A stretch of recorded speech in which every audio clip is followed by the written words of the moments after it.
How's it going, Yankee fans? My name is Alex with my co-host here, Ryan Garcia, and we're trying to make sense of this Jordan Montgomery trade. Trading away one of your left-handed pitchers going into the deadline. We were kind of concerned about the starting rotation to begin with, and we did not expect General Manager Brian Cashman to make that last-second move with the St. Louis Cardinals for Harrison Bader. We want to talk about maybe the reasoning behind this, the logic behind it, what they're thinking about, I guess what Montgomery wasn't going to offer them come the postseason. Of course, they put Luis Severino on the 60-day IL. They wanted to get some looks at Domingo Germán before the deadline to see if he could really hold up and if he could offer them something down the stretch.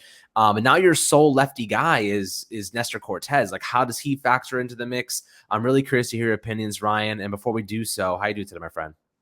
So it's kind of been a weird 24 hours for the Yankees. They have, the last day of the deadline, you kind of imagine they may have added a starter or, not really done much other than unload Gallo and a reliever. And the way they clear a roster spot pitching wise is by trading, Jordan Montgomery, who's probably their fourth best starter or fifth best starter when fully healthy. Definitely, I would say he's better than Tyone. I would say Nestor, Severino, Montas, and Cole are better than him, obviously, but, you'd still rather have Montgomery in this rotation right now than you would Germán, and that's not debatable. I guess, kind of what a lot of people have been saying is you have to look at this move from an October lens, right? What does this team look like in October? And ultimately, Yankees having Harrison Bader in center field versus having Montgomery in the bullpen. You'd rather have Bader in center field. Bader has an elite defensive resume. He has 14 defensive runs saved, 22 outs above average in his last since 2020 in center field. Those are remarkable defensive numbers. Offensively, he's a 105 WRC plus hitter since 2020, so that's 5% better than league average.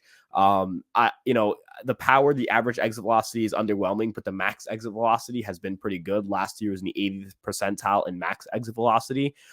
So the power for him is kind of a question mark. It could be pretty good and he could end up slugging over 430, 440, or it could be pretty below average like it has this year. It's kind of hit or miss for him. We know he's a great base runner. He has remarkable speed. Going to the Yankees where they, are very aggressive on the base paths, I wonder how they use those skills. The defense, again, is remarkable. It's very obvious that they were looking to upgrade in the outfield again. And I don't think they traded Monty because they had another deal on the way. I think they traded Monty because they just weren't going to start him in October. And I just don't think they care much about necessarily having Monty for 3 or 4 weeks in the rotation in August versus having Bader in October. It's kind of difficult to swallow that pill of having to watch Domingo Germán take the ball every fifth day because he's absolutely horrific.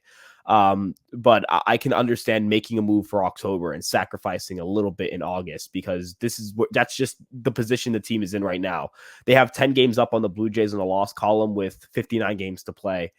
They have a better than 95% chance of winning the division.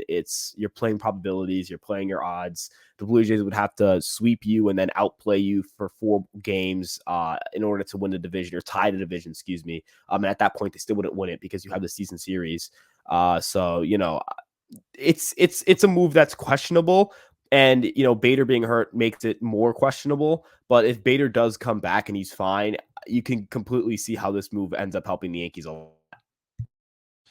Yeah, and that's the big if, though. If he comes back and he's fine, right? Montgomery probably was going to be a back-end starter come the playoffs if injuries or anything happen. You can make the argument that Sevy or Nestor would take that 3 spot, behind Cole and Montas. But, you kind of look at what they just did to Luis Severino. They just shut him down for multiple weeks, put him on the 60-day IL, and he's really upset about it. He was like, I don't understand. Like, I was doing well. I would have been back in a couple weeks here and would have been fine and ready to go.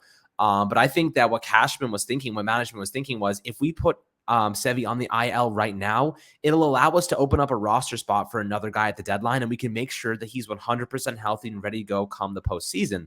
So I get why Sevy's upset because he's like, I want to pitch, but I get why the Yankees did this because they want to keep him healthy because his biggest impact isn't going to be now when they have an 11-game win, lead over in the AL East over the Toronto Blue Jays. They're 1 game behind the Dodgers, but they got that first seed in the AL East, all but locked up if they keep winning games here.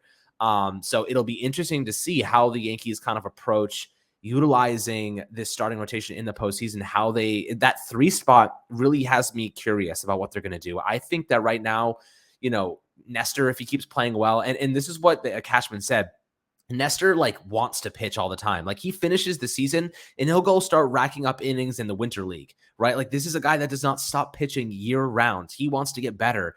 So he's used to this type of fatigue. The problem is, when it's intense, when you're in a big moment and all the bright lights are on you, he's never been in that situation before. So like that's where I want to see if he can hold up and actually put together good performances.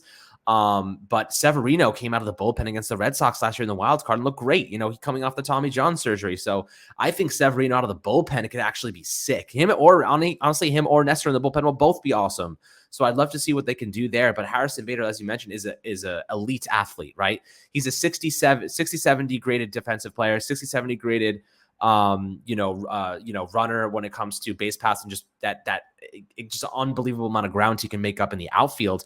That ultimately, if he's healthy, he moves Aaron Hicks to the bench, because right now you have Aaron Judge in right field and you got Andrew Benintendi in left field. So Aaron Hicks ends up becoming your bench guy. He honestly might not even play because you still got Stanton as the DH. Which I'm cool with. Like the thing is, you're losing that lefty bat, although that switch hitting bat in the lineup, but Benintendi's a lefty, so you can kind of say like it's mitigated anyway, and he's a better hitter in terms of just making contact than Hicks. So I'm curious to see what they do here. But what also, there's another thing to throw into the mix here. If the Yankees do not end up utilizing Harrison Bader in the postseason, they will get a minor leaguer in exchange from a list that they created of players that they'd be willing to give up in that sense. So only if Bader does not play in the postseason, they will get cash considerations or a minor leaguer in exchange. But as you mentioned, like he's an elite defensive player as well. Like he will probably be the best defensive center fielder we've had in a very, very long time. And he has a decent bat. The thing is, he doesn't offer much power. How important do you think that defensive metric is toward the Yankees' success, though? Like, is it going to be more impactful than Jordan Montgomery being on this roster? Like, how do you think they would have used Jordan Montgomery to begin with if he was in the postseason?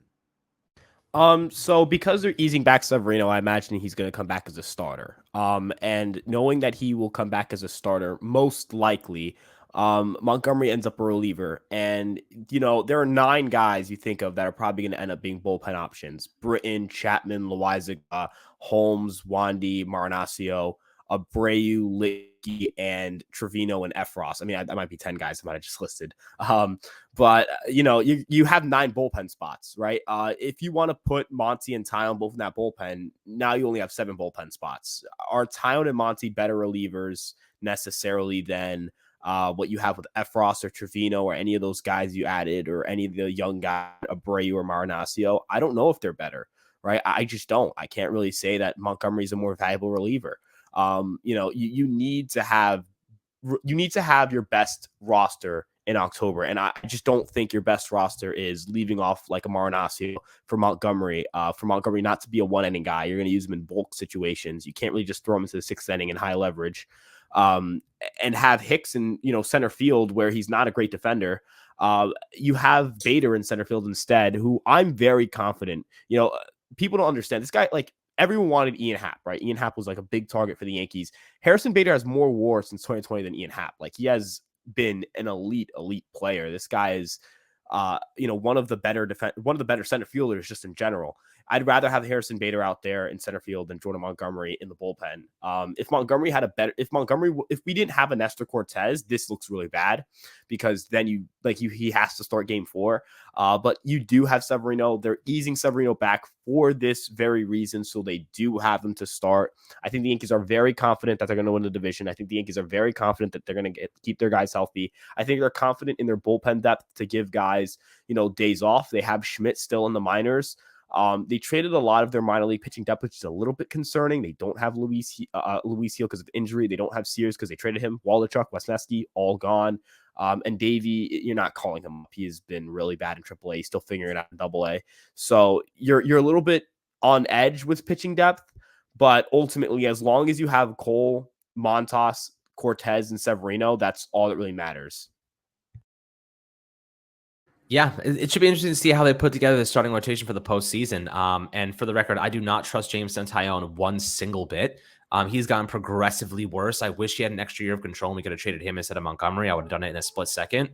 But I'll tell you what, like, this is a team that is trying to get healthier as the season goes on. And I think Cashman and Boone are devising ways to, put their guys in a place where they can be healthy, right? Severino going to the IL right now, the 60-day IL, is not because he's overly injured. It's because they want him to be 100% ready to go for the postseason.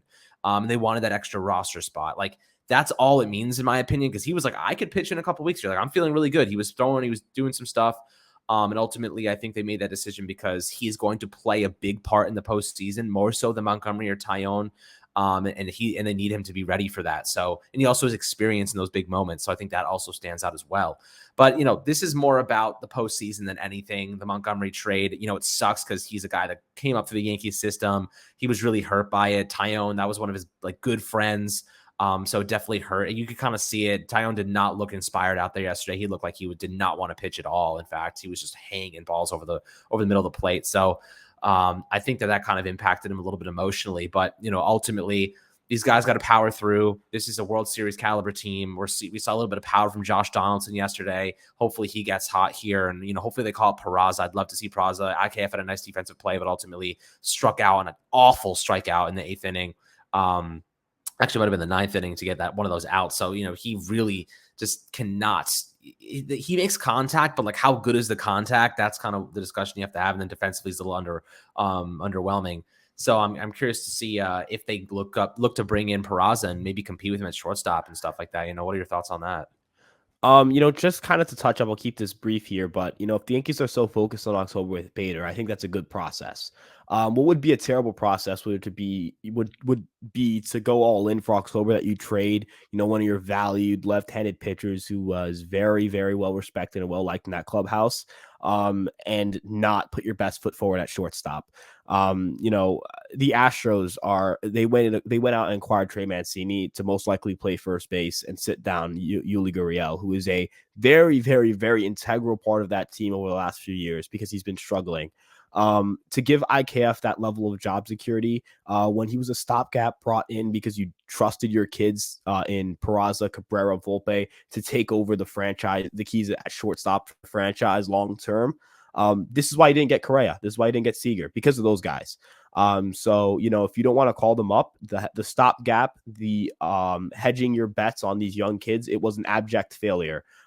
If you held on to Peraza so dearly, clung on to him so dearly that you traded all of your pitching depth in the minors so that you could keep him, not to call him up, it is an abject failure. There is no excuse. There is none. And at this point, it's not a matter of, oh, well, I just want to see the kids play. It's a matter of this team needs to win a World Series. And if you're not willing to put your best foot forward, I sincerely question whether the priority is making a profit and having an extra little bit of service time or an extra conditional pick, or is it winning a World Series? What's the priority? Because if you want to sell to this clubhouse that has battled for over 100 games, has won a lot, has won in tough ways, has battled even in losses. Most of their losses are close. Most of their losses are them battling to the very end. If you want to sell it to those guys that you don't care about winning as much as you care about that pick or that extra little bit of service time control, then I really, it's a bad look if they don't put their best foot forward is all I'll say. In October, if IKF is starting, that tells you all you need to know about where the priorities of this organization, this franchise lie.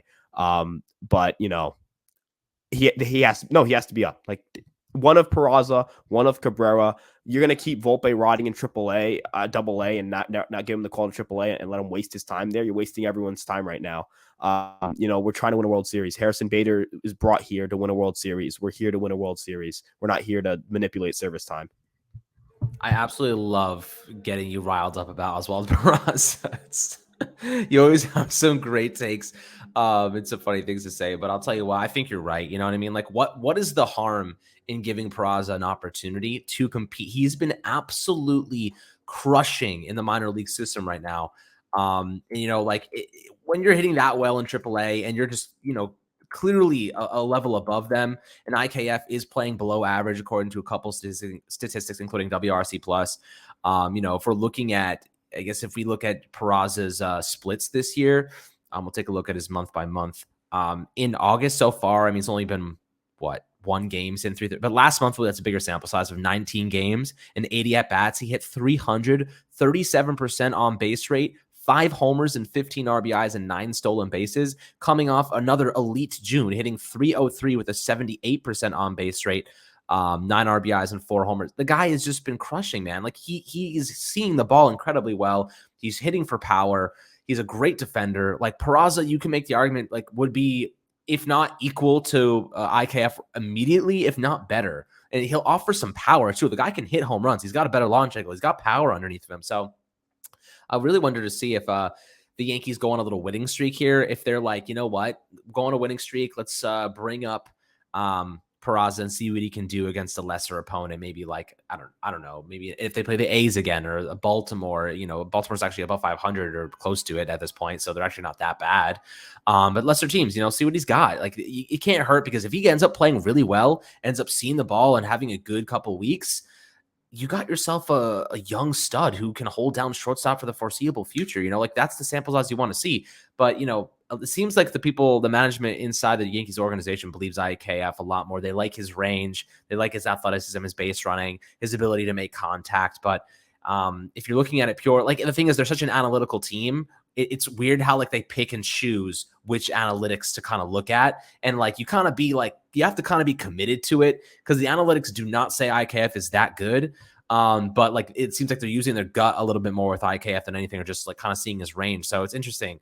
But Peraza is a good defender too, so I don't think that would be a big deal. But would love to hear your perspectives below in the comment section. As always, my friends, on YouTube, make sure to like and subscribe for daily content updates and much more. We're going to start rolling out some new community building aspects, some fan voicemails, some mailbags, get you guys included and involved in this channel, because that's our goal, is to make you guys a part of the family here. So appreciate all the love you've been showing recently. As always, we'll catch you guys on the next Fireside Yankees episode.